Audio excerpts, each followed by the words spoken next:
Efésios capítulo 2, vamos ler toda essa primeira sentença, do verso 1 ao verso 10. Embora a pregação de hoje se resuma a partir do verso 4 em diante, mas é importante lermos a sentença inteira.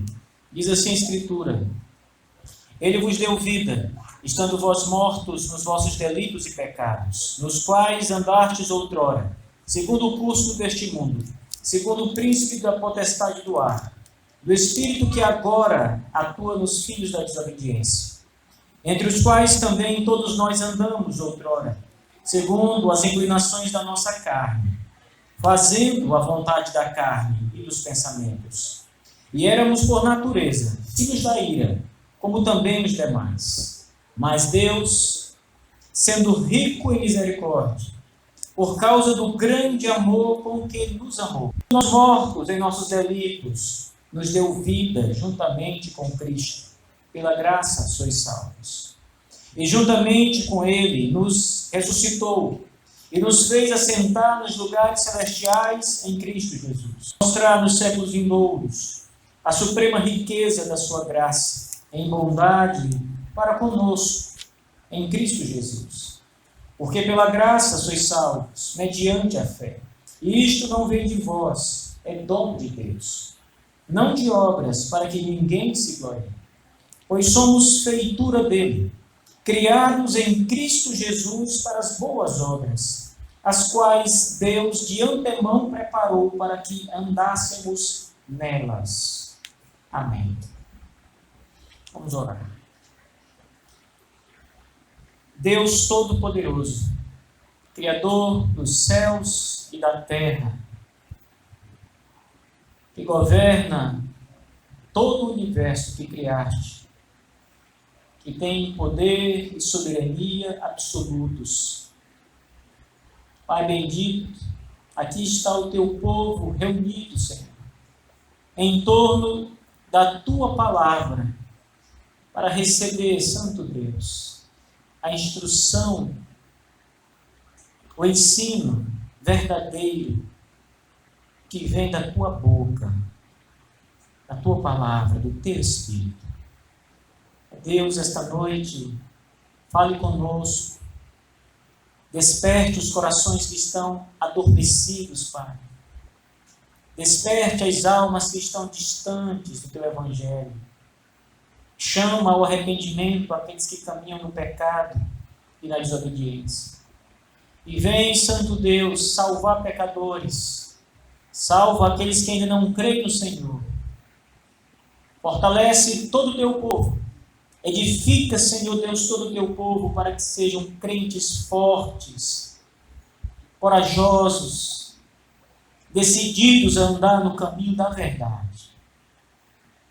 Deus, esperamos sempre no Senhor e confiamos sempre no Senhor e oramos em Cristo, o nosso Redentor, teu Filho, que morreu naquela cruz por nós.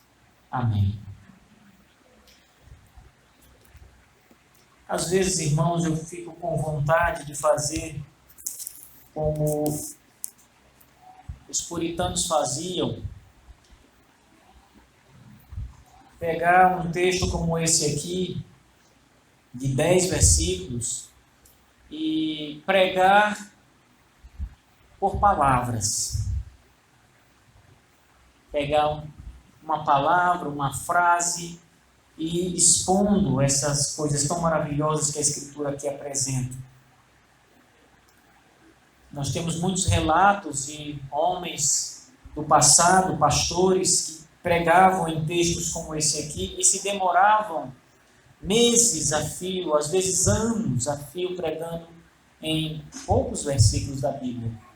Porque são tantas verdades preciosas para se extrair daqui, que é bom e é necessário muitas vezes se demorar ali e mastigar bem a palavra de Deus, extrair dali tudo que a palavra de Deus nos oferece. Esse texto que o apóstolo Paulo escreveu é um desses textos carregados de riquezas para a nossa vida espiritual. E essa noite, meus queridos irmãos, eu gostaria de tratar convosco, a partir do verso 4, mas não esgotar o texto essa noite, deixar um pouquinho para o próximo domingo, onde eu quero estar falando sobre a salvação especificamente, sobre a graça de Deus na salvação, sobre o dom de Deus que é a salvação. E hoje eu quero estar tratando com os irmãos acerca da transformação maravilhosa que o Senhor Deus operou em nós por meio de Cristo Jesus. E mostrar aos irmãos a grandeza que isso significa, o poder que foi colocado sobre nossas vidas pelo Senhor Jesus Cristo. Então nós vamos olhar para esse texto essa noite e pensar exatamente naquilo que Deus fez conosco, na grandeza de Deus e na grandeza de Deus. O apóstolo Paulo, ele começa esse texto mostrando o ser humano, o homem, a condição de todo ser humano sem Cristo. É por isso que nos versos 1, 2 e 3 ele vai mostrar que a situação do homem é realmente uma situação calamitosa, terrível, podemos dizer. O apóstolo diz: Ele vos deu vida, mas estávamos mortos em nossos delitos e pecados. Falamos sobre a situação do homem no domingo passado. Não é a situação de uma pessoa que está enferma, à beira da morte. Paulo, ele é taxativo em mostrar que a verdadeira realidade do ser humano é que ele está morto nos seus pecados. Não há nada que ele mesmo possa fazer por si e nem pelos outros. Por que ele não pode fazer nada? Porque ele está morto nos seus pecados. Estando vós mortos, diz o apóstolo Paulo, mortos nos seus delitos e nos seus pecados. E ele então vai prosseguir dizendo no verso 2, nos quais andastes noutro tempo. Aqueles crentes ao qual Paulo está agora escrevendo, aquelas pessoas que agora conhecem a Cristo, antes, diz Paulo, estavam mortos nos seus pecados, delitos e pecados. Pecados que eles andaram outrora, segundo o curso do mundo, segundo o príncipe da potestade do ar, e o Espírito que agora atua nos filhos da desobediência. Paulo vai dizer que ele mesmo e todos os cristãos e todo mundo, na verdade, andou nesse mesmo caminho. Entre os quais também todos nós, diz Paulo, incluindo ele mesmo o apóstolo, todos nós andamos nesses caminhos outrora. Nós seguimos as inclinações da nossa carne, diz Paulo. Fazíamos a vontade da nossa carne e dos nossos pensamentos. E éramos por natureza, ou seja, o homem natural, diz Paulo, é filho da ira de Deus, como todos os demais são. Esse foi o texto que resume a condição do homem, como nós vimos no último domingo. E essa é a realidade de todos os homens, acreditem. Toda a raça humana, com exceção daqueles que já conhecem e andam com Cristo, estão nessa situação aqui. Não há o que fazer. Não há remédio nessa vida, humanamente falando. Não há um só homem que esteja fora dessa situação por natureza. Então, o que fazer? O que o homem poderia fazer? O que você pode fazer pelo mundo? O que as organizações podem fazer pelo mundo, pelos homens, para mudar essa situação? O que a ONU pode fazer? Uma organização mundial que procura ajudar o ser humano das formas possíveis, pelo menos isso não pode fazer para mudar essa realidade. O que as clínicas, os hospitais podem fazer para mudar essa situação? Nada. Nada. É por isso que no verso 4 o apóstolo diz: mas Deus, Deus apenas pode mudar essa situação. E é quem muda essa situação. Irmãos, diariamente o Senhor Deus salva pessoas em todo o mundo. Diariamente, homens e mulheres têm conhecido a Jesus Cristo, têm depositado a sua confiança inteira em Jesus Cristo, porque Deus tem ido até eles e tem resgatado estas pessoas da morte. O apóstolo diz, mas Deus, ele começa com uma adversativa, mas é porque ele para ali toda aquela situação horrível que ele apresenta do ser humano, desesperadora, terrível, que ninguém pode fazer nada. Parece que o homem está realmente acabado, perdido. Mas Deus entra em ação, diz o apóstolo Paulo. Mas Deus age, mas Deus resolve operar. Deus sendo rico em misericórdia, e por causa do grande amor com que nos amou, e estando nós mortos os nossos delitos, nos deu vida juntamente com Cristo. Que coisa Deus fez, irmãos. Que agir de Deus em nosso favor. Se Deus não se manifesta em nosso favor, se Deus não atua em favor do homem, nada mais poderia ser feito para mudar essa realidade, resgatar o homem dos seus pecados, resgatar o homem da sua situação terrível. Se Deus não age, pobre homem pecador, o seu fim último seria o inferno e a morte eterna.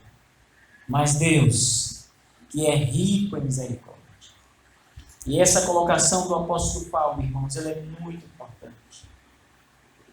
Porque a misericórdia de Deus foi aquilo que moveu o seu ser em nosso favor. Quando Deus olha para qualquer um de nós, quando Deus olhou para você, quando Ele pôs os olhos sobre sua vida, Ele viu que você não prestava. Ele viu que você não tinha obras para oferecer.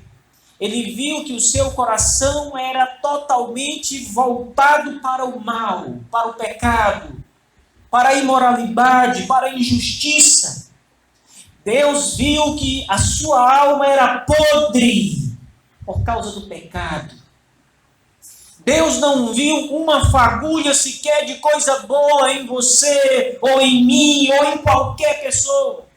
Deus só viu podridão, Deus só viu miséria espiritual, Deus viu assassinatos, Deus viu terror, Deus viu morte. Ele não tinha razões para salvar você pelo que você é. Ele não tinha motivos para mandar o seu filho amado, lindo, perfeito, imaculado, o seu único filho, como diz a Escritura. Talvez você pense que Deus deve ter conversado com Jesus Cristo, o seu filho, e o pai disse ao filho, meu filho, vá até a raça humana.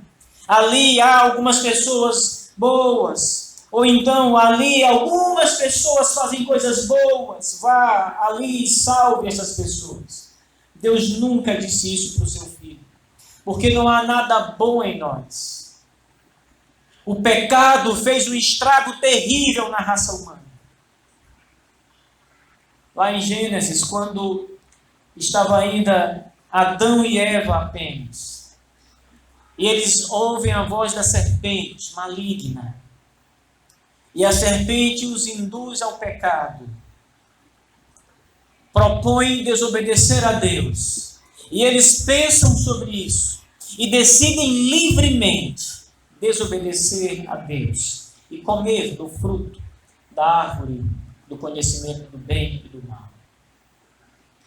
E o apóstolo Paulo diz que quando Adão come do fruto, o pecado entra no mundo. E com o pecado, a morte. E a morte, diz Paulo, passou para todos os homens, porque todos pecaram e destituídos estão da glória de Deus. Em Romanos 3, o apóstolo Paulo volta a falar sobre este assunto, estas coisas, e ele diz que o coração do homem é perverso e ele maquina a maldade e da sua boca escorre veneno mortal. Deus não viu um justo sequer, diz o apóstolo Paulo. Deus não pode permitir esse diálogo com Deus Filho, dizendo vá, porque ali há pessoas que ainda se aproveitam. Tudo estava perdido entre os homens. Toda a raça humana estava totalmente contaminada. Aqui diz, por natureza, todos os homens são filhos da ira de Deus. Por natureza, já é a natureza humana que é caída, corrupta. Portanto, irmãos, valorize o começo do versículo 4. Mas Deus, sendo rico em misericórdia. Se nós pudermos pensar nesse diálogo entre o pai e o filho, nós temos que imaginar um outro diálogo, onde Deus olha para o seu filho e diz: filho, aqui está os homens que eu criei. Eles se corromperam e não podem mais fazer nada por si mesmos. Eu os criei à imagem e semelhança da divindade. Agora vá e restaure-os. Isso é misericórdia. Deus disse ao filho: eles não vão gostar de você. Eles vão cuspir em você. Eles vão maltratá-lo. Eles vão humilhar você. E vão até pedir publicamente que você seja morto. E você vai morrer para resgatar este povo. Você vai ser pregado numa cruz, meu filho. Mas vá por eles. E Cristo veio. Porque Deus é rico em misericórdia.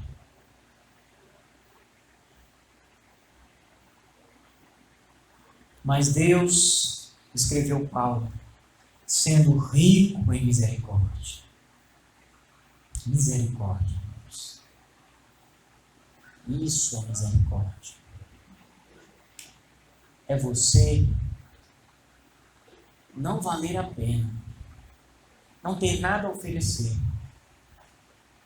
Tudo em você está corrompido. E Deus ainda assim resolver mudar você. É Deus saber que você vai se voltar contra Ele, vai desafiá-lo, vai ser rebelde, vai maltratar o seu próprio filho. E ainda assim Ele está ao seu favor. E decidir restaurar a sua vida. Isso é a riqueza da misericórdia. Talvez nós não tenhamos, irmãos, nem mesmo a ideia do que seja esta misericórdia. Porque aquilo que a gente chama de misericórdia entre os homens não se aproxima do que é misericórdia em Deus. Muitas vezes nós até dizemos que temos misericórdia de alguém e até ajudamos alguma pessoa na nossa condição. Ainda assim, isso não pode ser comparado com a misericórdia de Deus por nós. As pessoas que estão ao nosso alcance, ajudamos pessoas pelo qual nós podemos fazer algo por elas ainda.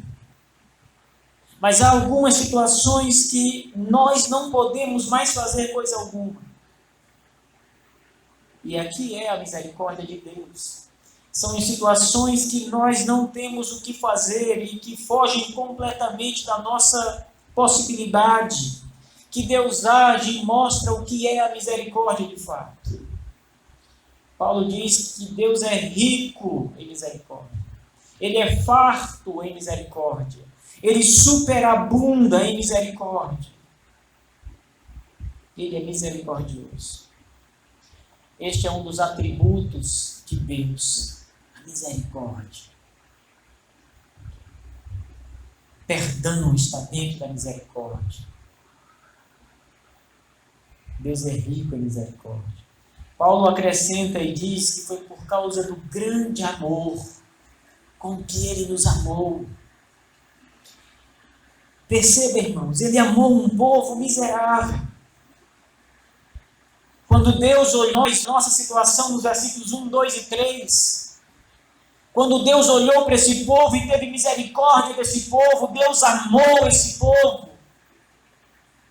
Por causa do grande amor, não é apenas um amor ou um pequeno amor, mas a Bíblia diz um grande amor com que nos amou.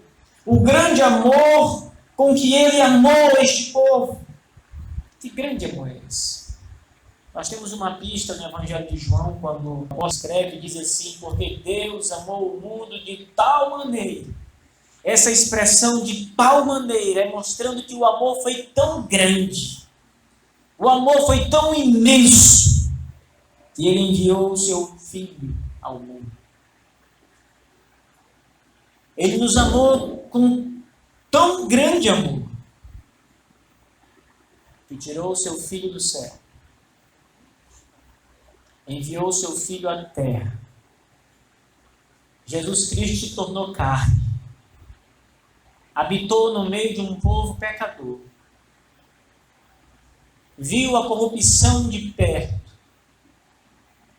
esteve no meio dos homens, irmãos. Ali começa o que nós chamamos de a humilhação do Redentor na sua natureza humana. E Ele passou por todo tipo de injúrias nessa vida do Senhor Jesus Cristo.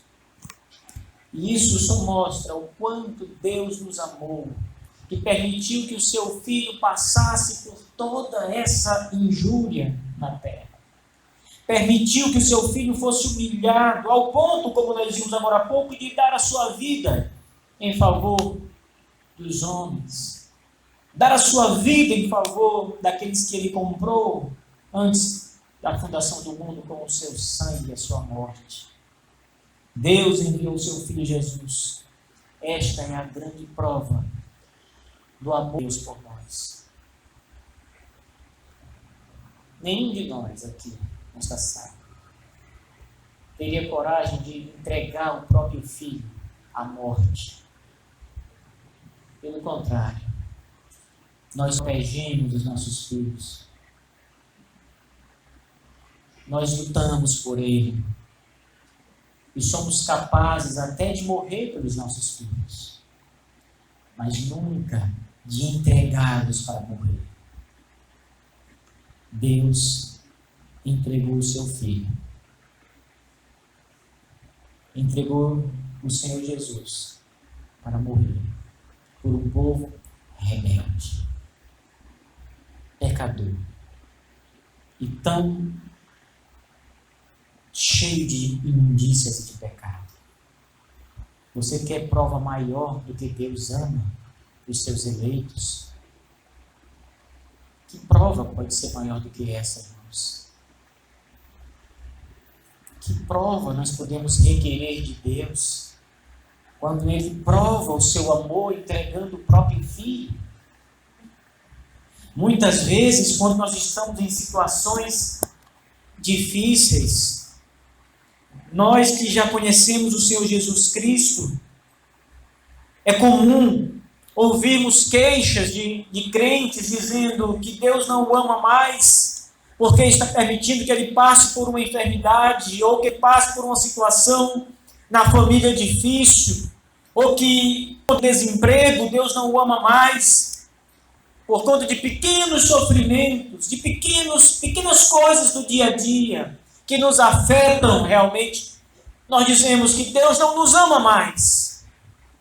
Mas Ele nos ama. Paulo diz que a prova maior do amor de Deus é que Ele entregou o seu Filho sem pecados, por nós, irmãos.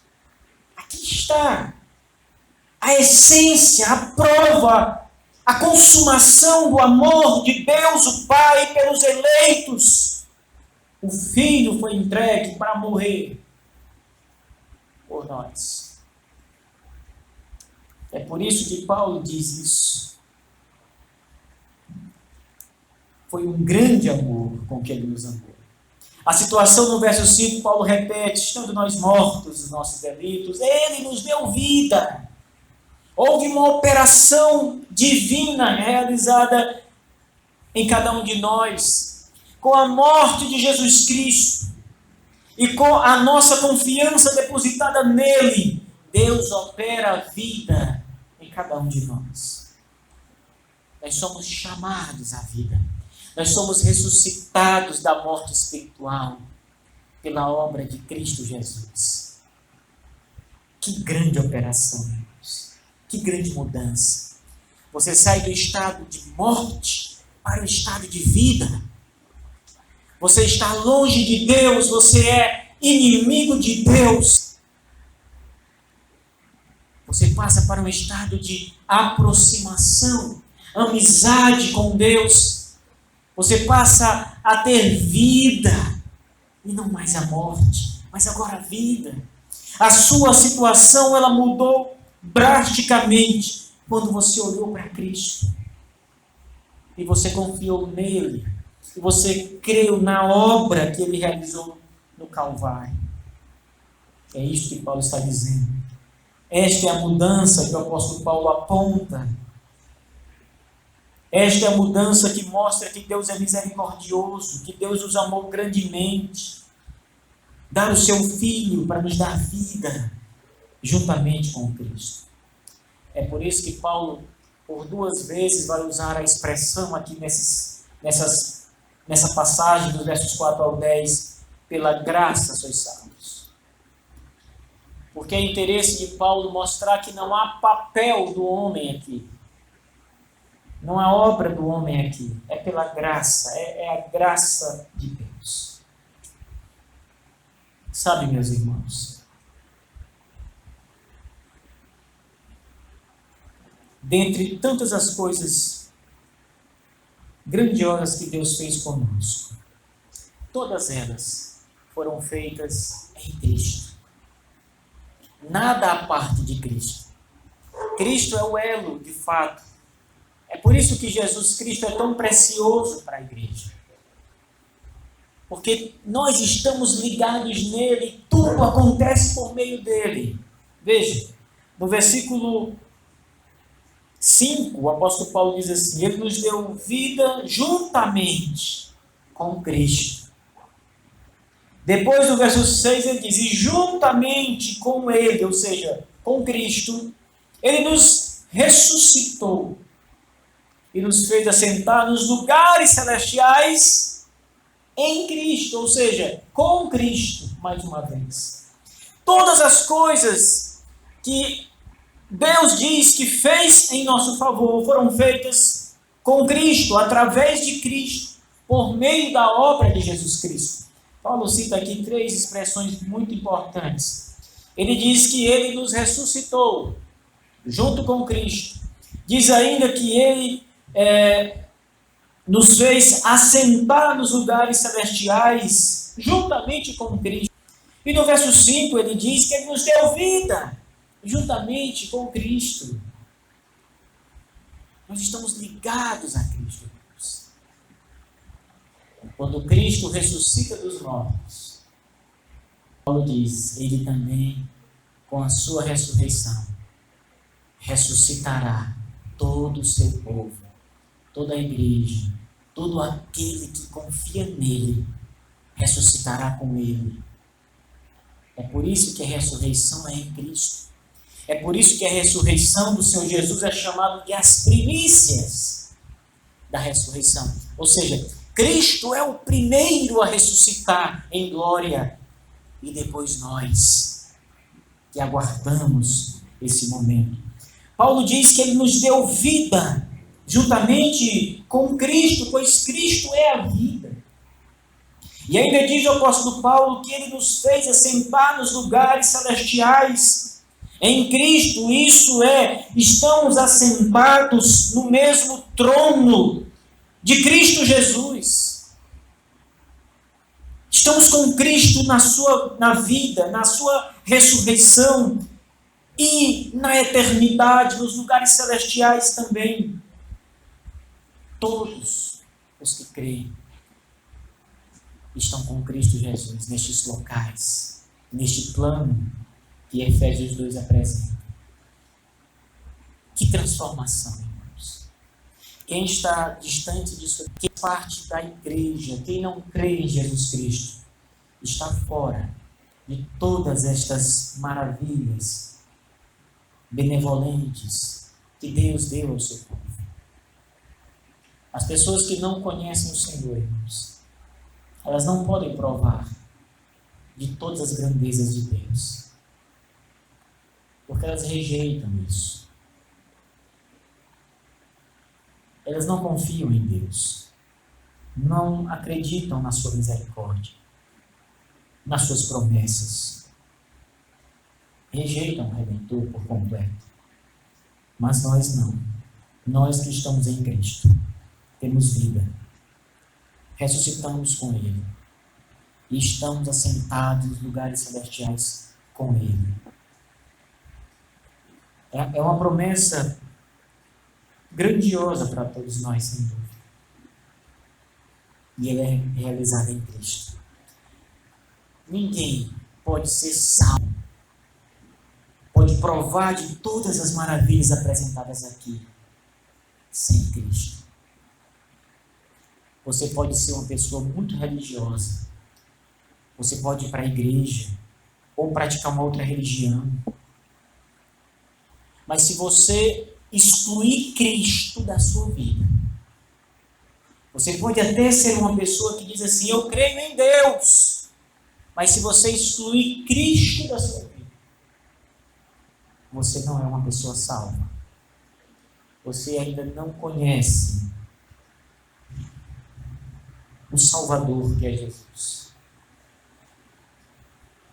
Portanto, irmãos, o que nos cabe olhando para Efésios e vendo toda a grandeza da obra que Jesus, Deus o Pai, por meio de Cristo e do Espírito, realizou sobre nós, é dedicarmos a nossa atenção, a nossa adoração, o nosso louvor, tão somente a Cristo Jesus. Porque é nele que estão todas estas coisas. E foi ele quem comprou com o seu sangue todas estas coisas, virtudes, conquistadas por ele, adquiridas por ele. A parte de Jesus Cristo, irmãos, só a morte, só a miséria, só há mentiras. A salvação é exclusiva em Cristo. E ninguém pode estar salvo a parte dele. Ninguém. Não há o que fazer sem Cristo. O nosso estado volta a ser o primeiro. Miséria, terror espiritual, decadência, inclusive. Cristo é a única saída. Isso é verdade para nós. Isso é verdade para todas as pessoas. O que todas as pessoas que estão à nossa volta, que não são cristãos, carecem mais do que uma casa, mais do que bens materiais, mais do que uma família, mais do que qualquer afeto humano, qualquer atenção, todas as coisas é de Cristo. É Cristo Jesus. E se você quer ajudar essas pessoas, é Cristo que você precisa levar até elas. É Cristo que elas precisam conhecer. Vocês precisam falar de Jesus Cristo e da sua obra na cruz do Calvário. Vocês precisam mostrar que Deus amou de tal maneira o mundo, como diz João 3, que enviou o seu Filho amado para salvar todo aquele que for até ele pela fé. É isso que elas precisam. Talvez essa mensagem de Cristo seja considerada uma mensagem muito simples, pouco complexa para alguns. Uma mensagem realmente simplista, apenas num homem que morreu na cruz, apenas acreditar que esse homem é o Filho de Deus, verdadeiramente crer nisso e confiar sua vida a Ele. Essa é a mensagem que o mundo precisa confiar, precisa receber esta mensagem e crer nesta mensagem. Cristo Jesus. Apenas. Eu muitas vezes vejo, irmãos, especialmente essas pessoas que estão na televisão, muitas vezes pessoas famosas, jogadores de futebol, artistas, cantores, principalmente essas duas classes. E eles colocam faixas com o nome 100% Jesus. E vão para as ruas, tiram fotos ou uma camiseta com o nome desse. Mas isso não diz nada. Jesus, existem muitos por aí. O que as pessoas precisam ouvir é a história de Jesus Cristo, o que Jesus Cristo fez. Precisam saber de que Jesus Cristo nós estamos falando. Quem foi que enviou este Jesus Cristo? Qual era o estado da humanidade? O que ele fez? Colocar um nome na testa, uma faixa, uma camiseta, só com o nome Jesus não vai resolver o problema do mundo. O mundo precisa ouvir a mensagem da cruz, conforme nós temos no Evangelho. Só isso é suficiente. Vamos ficar de pé, meus irmãos. Domingo que vem, pela misericórdia de Deus, permitindo o Senhor, nós vamos falar um pouco mais sobre a salvação e a graça de Deus que opera. Vamos orar. Obrigado, Santo Deus. Obrigado, Senhor Jesus Cristo. Obrigado, Espírito do Senhor. Porque é a obra trinitária, operando em favor dos eleitos de Deus, que nos ajuda, Senhor, e que nos fortalece, que nos edifica, que nos faz perseverar. Gratos nós somos, Senhor Deus, por enviar a Jesus Cristo, o Teu Filho amado, para morrer em favor de um povo cheio de pecados e de corrupção. Obrigado, Santo Deus, pela Tua bondade. Obrigado pelo amor, o grande amor com que o Senhor nos amou. Ajuda-nos, Senhor Deus, a confiar em Ti. Move nosso coração na direção certa, Senhor Deus. Tem misericórdia de todos nós. Perdoe os nossos pecados, que são tão numerosos, Pai, como as areias do mar. Ajuda-nos, Senhor Deus, na nossa pobreza. Sê conosco, Pai. Ajuda-nos a nos tornar homens e mulheres melhores, Senhor. Nos dá força para lutar contra o pecado, contra as coisas deste mundo tenebroso que ainda encantam os nossos olhos e a nossa alma. Nos ajuda a vencer toda a tentação de Satanás, Senhor. Edifica-nos com a verdade. Que o nosso coração seja como uma brasa, Senhor, que está no meio do fogo, sempre ardendo em favor de Cristo Jesus. Que o nosso testemunho seja um testemunho fiel. Nós te pedimos isso com muita gratidão no coração e crendo que o Senhor fará. Em nome de Jesus. Amém.